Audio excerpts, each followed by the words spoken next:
কারণ দিল্লিতে আজ ব্রেকফাস্টে আমন্ত্রণ করা হয়েছিল এনডিএ সাংসদ এবং তার মধ্যে আমন্ত্রিত ছিলেন এনসিপিআই সাংসদরা এবং সেই গুরুত্বপূর্ণ বৈঠকে প্রধানমন্ত্রী বেশ কিছু গুরুত্বপূর্ণ বার্তা দিলেন।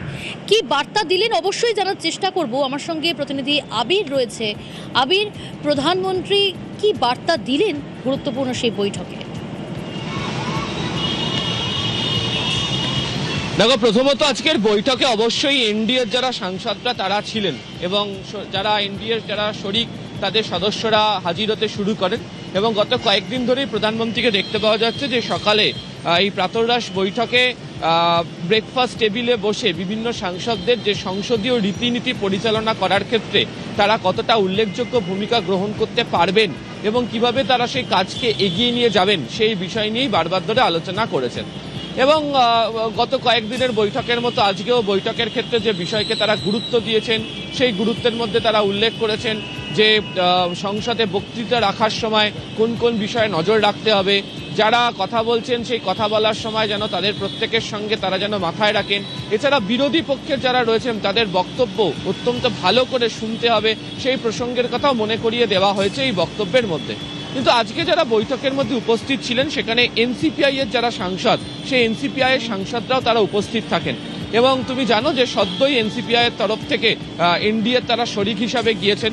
এর আগে আমরা দেখেছি যে এনডিএর যে বৈঠক প্রধানমন্ত্রীর বৈঠকে একাধিক সাংসদরা তারা সেখানে উপস্থিত হয়েছিলেন এবং এই এনসিপিআই যারা সাংসদরা উপস্থিত হলেন তাদের মধ্যে যাদের নাম নিয়ে চর্চা চলছিল সেটা হচ্ছে যে আমাদের রাজ্যের পশ্চিমবঙ্গের মুর্শিদাবাদের যে যে সাংসদ সেই সাংসদরা তারাও এখানে যান। তুমি জানো যে তারা এর আগে উল্লেখ করেছিলেন যে তারা এনসিপিআইতে আছেন কিন্তু এনডিএ বা বিজেপিতে তারা যেতে পারবেন না। তারপরে গতকালকেও দেখতে পাওয়া যায় যে স্বরাষ্ট্রমন্ত্রী অমিত শাহের সঙ্গে থাকো তারকেশ্বর রায়, মুখ্যমন্ত্রী কি বলছেন এই মুহূর্তে? নজর রেখেছিলাম, শুরু থেকেই বলছিলাম যে দিল্লি দিকে নজর রাখতেই হচ্ছে, কারণ আজকে একটা হাই ভোল্টেজ বৈঠক হলো। ব্রেকফাস্ট টেবিলে বিভিন্ন বিষয় তো আলোচনা হলো এই গুরুত্বপূর্ণ, একই সঙ্গে দেশের উন্নয়নে বাংলার গুরুত্ব বোঝালেন প্রধানমন্ত্রী। এনডিএ সাংসদরা তো ছিলই, তারই মধ্যে এনসিপিআই সাংসদ, যে সাংসদের মধ্যে রয়েছেন কাকলি ঘোষ দস্তিদার, সুদীপ বন্দ্যোপাধ্যায়, সকলেই উপস্থিত ছিলেন। আবির রয়েছে প্রতিনিধি আমার সঙ্গে। আবির, দেশের উন্নয়নে বাংলার গুরুত্ব বোঝালেন প্রধানমন্ত্রী আজকের এই হাই ভোল্টেজ বৈঠকে, যা অত্যন্ত তাৎপর্যপূর্ণ। একেবারেই তাই। তার কারণ হচ্ছে যে প্রথমবার বাংলাতে বিজেপি সরকার গঠন হয়েছে, তারা রাজ্যে ক্ষমতাতে এসেছে এবং পশ্চিমবঙ্গের উন্নয়নের ক্ষেত্রে কেন্দ্র এবং রাজ্য কিভাবে একসঙ্গে কাজ করতে পারে সেই প্রসঙ্গের কথা এতদিন বারবার ধরে বলা হতো যখন এই রাজ্যে অন্য সরকার ছিল এবং প্রধানমন্ত্রীর শিবির বা বিজেপি শিবিরের তরফ থেকে বারবার অভিযোগ করে বলা হতো যে রাজ্যের সঙ্গে রাজ্যকে তাদের তরফ থেকে সাহায্য করার চেষ্টা করা হলো, বিভিন্ন ক্ষেত্রে দাঁড়িয়ে রাজনৈতিক প্রতিবন্ধকতা তৈরি করে তারা রেখে দিয়েছিলেন এবং এই নিয়ে তুমি জানো যে বিস্তর অভিযোগও হয়েছে। বর্তমান অবস্থাতে দাঁড়িয়ে যখন একই সাথে ডাবল ইঞ্জিন সরকার যখন কাজ করছে, এই পরিস্থিতিতে বাংলার যারা সাংসদরা রয়েছেন তাদের ভূমিকা কি হতে পারে, তারা কতটা গুরুত্ব সহকারে কাজ করতে পারেন, এই গুরুত্ব মোতাবেক তারা কিভাবে এগোবেন সেই প্রসঙ্গের কথা এদিনকে আলোচনার সময় ব্রেকফাস্ট টেবিলে মনে করিয়ে দিয়েছেন প্রধানমন্ত্রী এবং সেই প্রসঙ্গতেই তিনি উল্লেখ করেছেন যে যোগ দিবসে কলকাতায় তার অভিজ্ঞতা, এছাড়া এই রাজ্য কেন্দ্রিক বিভিন্ন ক্ষেত্রে দাঁড়িয়ে বিশেষ করে কলকাতাকে ইস্টার্নের গেটওয়ে বানানোর জন্য যে পরিকল্পনা কেন্দ্রের তরফ থেকে নেওয়া হচ্ছে সেক্ষেত্রে দাঁড়িয়েও কেন্দ্রীয় সরকার কি কাজ করবে সেই প্রসঙ্গের কথা বারবার আলোচনার ক্ষেত্রে উঠে এসেছে এবং সর্বাধিক গুরুত্বপূর্ণ সেটা হচ্ছে যে কোনো সাংসদকে আলাদা করে দেখার বিষয় নয়, প্রত্যেক সাংসদের জন্যই কেন্দ্রের তরফ থেকে যে কাজ করা হয়, যে প্রকল্পগুলোকে রূপায়ণ করে এগোনো হয় এবং তার মধ্যে যে রাজনীতি বাধা হয়ে দাঁড়াবে না সেই প্রসঙ্গের কথাও এদিনকে এই ব্রেকফাস্ট টেবিলে মনে করিয়ে দিয়েছেন প্রধানমন্ত্রী। ফলে স্বাভাবিকভাবে এনসিপিআই এর যারা সাংসদ যাদের রাজনৈতিক অবস্থান বদলকে ঘিরেও জোরদার রাজনৈতিক চর্চা এখনো পর্যন্ত জাতীয় স্তরে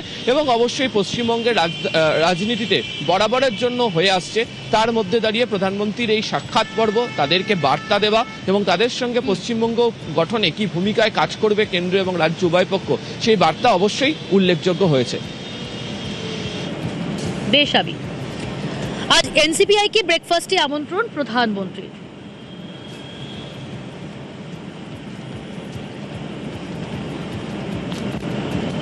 সদ্য এনডিএতে যুক্ত সাংসদদের আমন্ত্রণ মোদীর, প্রধানমন্ত্রীর সঙ্গে ব্রেকফাস্ট করেন কাকলি সুদীপরা।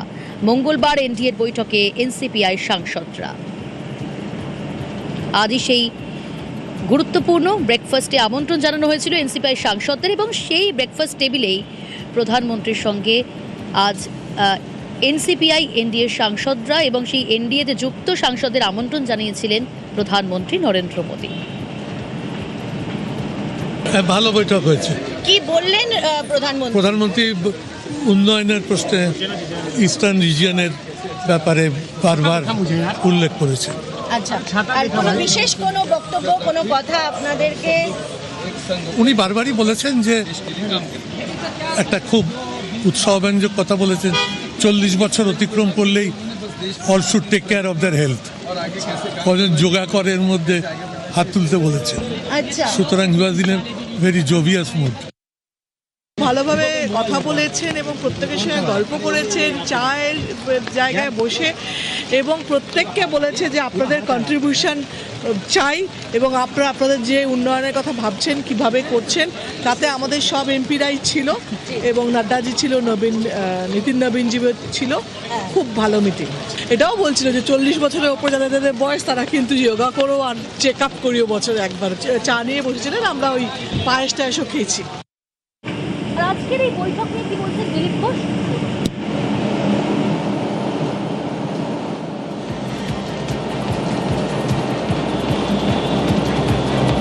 আজকে যে গুরুত্বপূর্ণ বৈঠক, সেই বৈঠক নিয়ে দিলীপ ঘোষ কি বললেন শুনুন।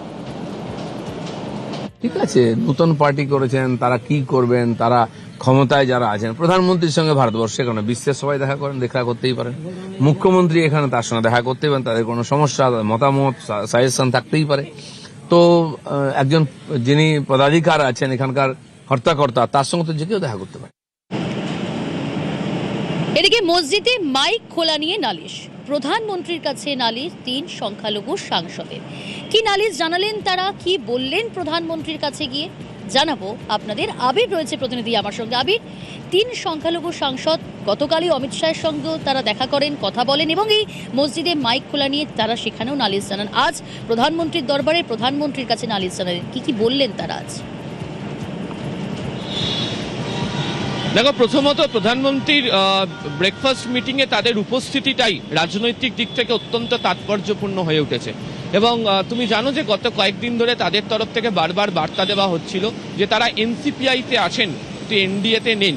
কিন্তু তারা মনে করেছেন যে প্রধানমন্ত্রী যখন বৈঠকে ডেকেছেন সেই বৈঠকে উপস্থিত হওয়াটা তাদের জন্য গ্রহণযোগ্য এবং তারা মনে করছেন যে কোনো উন্নয়নের কাজে বা তারা যে এলাকা সংক্রান্ত দাবি বা বিভিন্ন ক্ষেত্রে দাঁড়িয়ে তারা যদি তাদের বক্তব্য তুলে ধরতে চান, তাহলে এই ধরনের বৈঠকে যাওয়াটা মনে করেছেন যেটা অত্যন্ত সমীচীন এবং সে কারণেই তারা আজকের বৈঠকে হাজির হয়েছিলেন।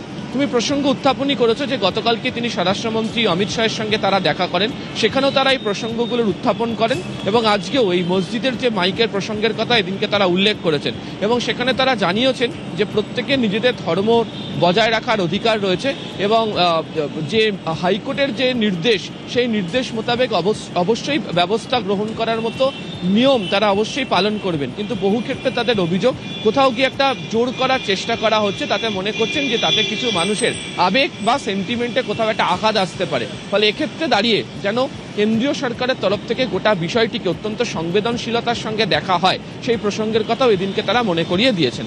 ফলে সব মিলিয়ে তাদের উপস্থিতিতে শুধুমাত্র তাদের নিজের এলাকাভিত্তিক উন্নয়নের বিষয় নিয়ে প্রধানমন্ত্রীর কাছে দরবার করে আসার সুযোগ পেলেন এমনটা শুধু নয়, একই সঙ্গে মসজিদ সংক্রান্ত ইস্যু নিয়েও তারা প্রধানমন্ত্রীর কাছে তাদের যে বক্তব্য, যেহেতু তারা মুর্শিদাবাদের এলাকার সাংসদ, ফলে সেখানে তাদের সাধারণ মানুষের সঙ্গে কথা বলে কি পরিস্থিতি তারা অনুধাবন করতে পেরেছেন সে কথাও প্রধানমন্ত্রীর কাছে ব্রেকফাস্ট মিটিংয়ে জানিয়েছেন। ওকে, আবু তাহের কি বললেন শুনুন। আমাদের 3 জন এমপি আলাদা করে গতকাল স্বরাষ্ট্রমন্ত্রীর সঙ্গে দেখা করে গোটা রাজ্যে তথা মুর্শিদাবাদ জেলাতেও যেভাবে মসজিদের মাইক নামিয়ে দেওয়া হচ্ছে শব্দ দূষণের নাম করে, এবং আমরা চাই নিশ্চয়ই শব্দ দূষণের যে মাত্রা সুপ্রিম কোর্ট বেঁধে দিয়েছে, হাইকোর্ট বেঁধে দিয়েছে, আমরা নিয়ম মেনেই চলবো। এটা যেন সকলের ক্ষেত্রে হয়। মসজিদ থেকে মাইকের আজান বন্ধ হয়ে যাচ্ছে, এটা আমাদের অন্তরের ব্যথা।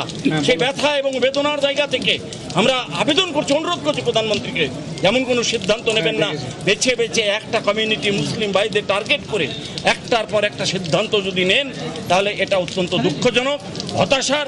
আমরা এর চরম বিরুদ্ধে। মোদির ব্রেকফাস্টে 3 সংখ্যালঘু সাংসদ কে আবু তাহের, খলিলুর রহমান এবং একই সঙ্গে আপনাদের জানাবো ইউসুফ পাঠান। এবং এই 3 সংখ্যালঘু সাংসদ মুর্শিদাবাদের, তারা যেমন আজকে ব্রেকফাস্ট টেবিলে উপস্থিত ছিলেন, তাদের আমন্ত্রণ জানানো হয়েছিল। আবু তাহের তিনি বলছেন এনসিপিআইয়ের সঙ্গে থাকলেও এনডিএর সঙ্গে নয়। কি বললেন আবু তাহের, শুনুন। প্রধানমন্ত্রীকে আমরা আমাদের দাবি রেখেছি, উনি আগামী দিনে এগুলো বিবেচনা করব এটাই বলেছেন, আশ্বাস দিয়েছেন আমাদেরকে। এবং আমাদের 3 জন এমপি আলাদা করে গতকাল স্বরাষ্ট্রমন্ত্রীর সঙ্গে দেখা করে গোটা রাজ্যে তথা মুর্শিদাবাদ জেলাতেও যেভাবে মসজিদের মাইক নামিয়ে দেওয়া হচ্ছে শব্দ দূষণের নাম করে, এবং আমরা চাই নিশ্চয়ই শব্দ দূষণের যে মাত্রা সুপ্রিম কোর্ট বেঁধে দিয়েছে, হাইকোর্ট বেঁধে দিয়েছে, আমরা নিয়ম মেনেই চলবো। এটা যেন সকলের ক্ষেত্রে হয়। এসআইআর এর নামে আমাদের ক্লিয়ার ব্যাপার, যেখানে এনডিএ যদি বিজেপিতে কালকে মিশে যায় আমরা সেটা যাব না, ক্লিয়ার বলেছি। আবারও আপনাদের সামনে বলছি, আমরা বিজেপি করব না, আমরা এনডিএ এমন কোনো সিদ্ধান্ত নেবে সেই সিদ্ধান্তের সঙ্গে, যেহেতু এনসিপিআই আলাদা করে গঠন করা হয়েছে, আমরা সেখানে আছি। এবং যদি সেখানেও আমাদের ধর্মীয় কোনো বিষয় থাকে, যে ধর্মের বিরুদ্ধে, মুসলিম ইসলাম ধর্মের বিরুদ্ধে এমন কোনো সিদ্ধান্ত নেয় ভারত সরকার, সেখানে আমরা আমাদের পক্ষ থেকে বিরোধিতা করব এবং আমরা কোনোভাবেই কোনো মতে সেটা সমর্থন করব না। এনসিপিআই হয়ে আমরা গিয়েছিলাম, সেখানে এনসিপিআইয়ের হয়েই আমরা বলছি, আমাদের অন্য বক্তব্য নেই। আমরা এনসিপিআই আছি, এনসিপিআই থাকবো এবং আগামী দিনে আমরা আমাদের সিদ্ধান্ত নেব। আমরা দেশের স্বার্থে নিশ্চয়ই যদি কোনো সিদ্ধান্ত নেয় আমরা সেখানে আছি। আর দেশ বিরোধী, আমাদের বাংলা বিরোধী এবং বিশেষ করে মুর্শিদাবাদের মুসলিম ভাইদের আঘাত লাগছে, এইরকম যদি কিছু বিরোধী হয় তাহলে সেখানে আমাদের আপত্তি আছে।